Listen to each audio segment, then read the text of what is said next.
Gimana kabarnya adik-adik? Mudah-mudahan kalian semua sehat ya dan tetap semangat walaupun pembelajarannya dilakukan secara online. Senang sekali saya Munibah Vita Suryani, mahasiswi S1 Pendidikan Kimia Universitas Muhammadiyah Semarang, bisa bertemu pada video kali ini dengan tema termokimia dengan pokok bahasan menentukan perubahan entalpi dengan energi ingat dan entalpi pembentukan. Yuk langsung saja simak videonya.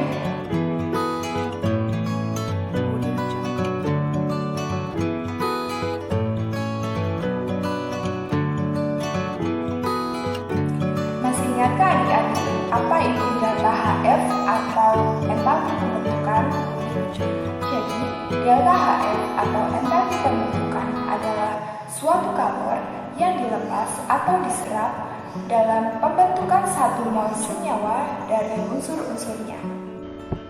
Kita masuk ke contoh, misalkan saya memiliki CH3COOH. Nah, CH3COOH ini dibentuk dari unsur-unsurnya, yaitu C plus H2 plus O2 sehingga menjadi CH3COOH.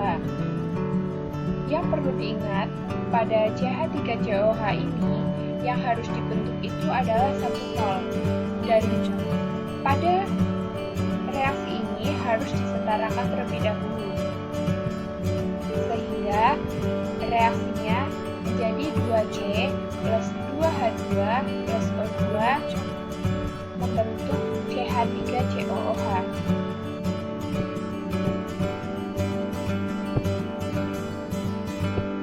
Kemudian, jika persamaan reaksi, semua delta HF sudah diketahui, maka delta H reaksi dapat dihitung dengan rumus delta H sama dengan delta HF produk dikurangi delta HF reaktan, atau dengan rumus asli delta H sama dengan kaki, di mana K adalah kanan dan Ki adalah kiri. Oke, jangan lupa ya, kalau mau cepat ingat, kita bisa menggunakan rumus kaki, di mana K itu adalah kanan atau produk dan Ki adalah reaktan atau kiri. Nah, untuk bisa lebih pahamnya lagi, kita langsung masuk ke contoh soal saja ya.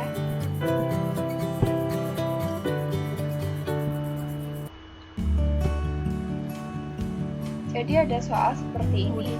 Pada keadaan standar, terjadi suatu reaksi, di mana persamaan reaksinya adalah gas CH4 ditambah gas NH3 menjadi gas HCN plus gas 3H2 dengan delta H sama dengan positif 260 kJ per mol. Bila delta HF-CH4 sama dengan min 75 dan delta HF NH3 sama dengan min 46, hitunglah berapakah delta HF HCN. Nah, pada soal ini sudah diketahui delta HF CH4 dan delta HF dari NH3, sehingga kita menggunakan rumus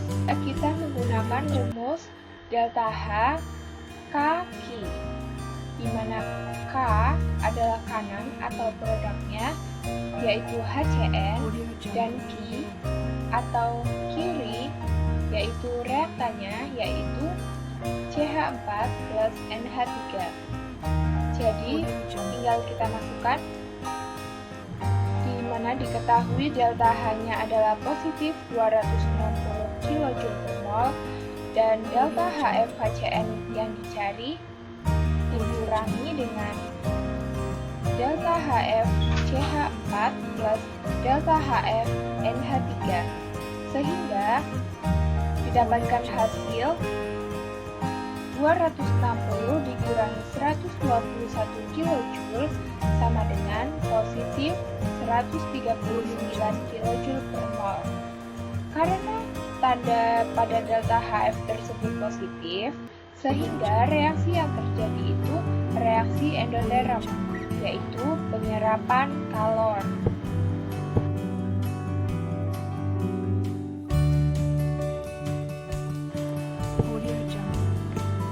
Kemudian kita masuk ke energi ikatan. Pengertian dari energi ikatan itu sendiri adalah suatu energi yang diperlukan untuk memutuskan ikatan dalam satu mol suatu senyawa yang berwujud gas pada keadaan standar menjadi atom-atom penyusunnya. Kemudian, macam-macam energi ikatan itu yang pertama, atomisasi. Atomisasi itu apa ya? Atomisasi merupakan energi yang dibutuhkan untuk memutuskan ikatan dalam satu mol suatu senyawa yang berwujud gas pada keadaan standar menjadi atom-atom penyusunnya. Kemudian, yang kedua itu ada disosiasi ikatan, di mana energi yang dibutuhkan untuk memutuskan salah satu ikatan yang terdapat dalam suatu molekul atau senyawa dalam keadaan gas. Dan yang ketiga yaitu ada ikatan rata-rata. Ikatan rata-rata itu adalah energi yang dibutuhkan untuk memutuskan ikatan atom-atom pada suatu senyawa. Kita masuk ke contoh dari masing-masing energi ikatan ya. Yang pertama, atomisasi. Contohnya yaitu pada reaksi CH4 menjadi gas karbon ditambah gas hidrogen, 4 gas hidrogen dengan delta H sama dengan positif 1698 kJ. Maksudnya, dari persamaan reaksi tersebut adalah molekul CH4 memiliki 4 ikatan CH. Jika energi ikatannya CH itu adalah 417 kJ, maka energi atomisasi pada CH4 adalah 4 dikali 417 kJ, sehingga delta H-nya adalah positif 1668 kJ. Kemudian yaitu disosiasi ikatan.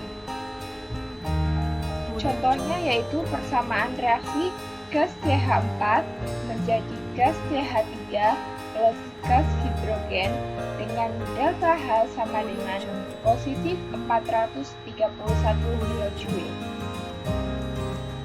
Maksud dari persamaan reaksi tersebut yaitu energi ikatan untuk memutuskan satu atom hidrogen dari molekul CH4 sebesar 431 kJ. Kemudian yang ketiga yaitu ikatan rata-rata. Pada ikatan rata-rata ini yang sering dibahas pada pertemuan pembelajaran, di mana pada ikatan rata-rata ini rumusnya yaitu delta H sama dengan delta HF reaktan dikurangi delta HF produk, atau kebalikan dari yang tadi sebelumnya. Atau bisa kita gunakan rumus asyik, yaitu rumus delta H-nya sama dengan kiri dikurangi kanan. Kalau tadi kan delta H-nya kanan dikurangi kiri ya. Kalau ini sekarang ikatan rata-rata itu rumusnya delta H sama dengan kiri dikurangi kanan.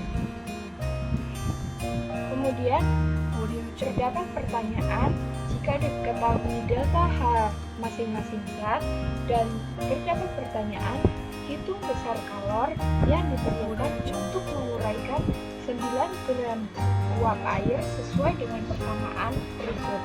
Persamaannya yaitu 2H2O menjadi 2H2 plus O2.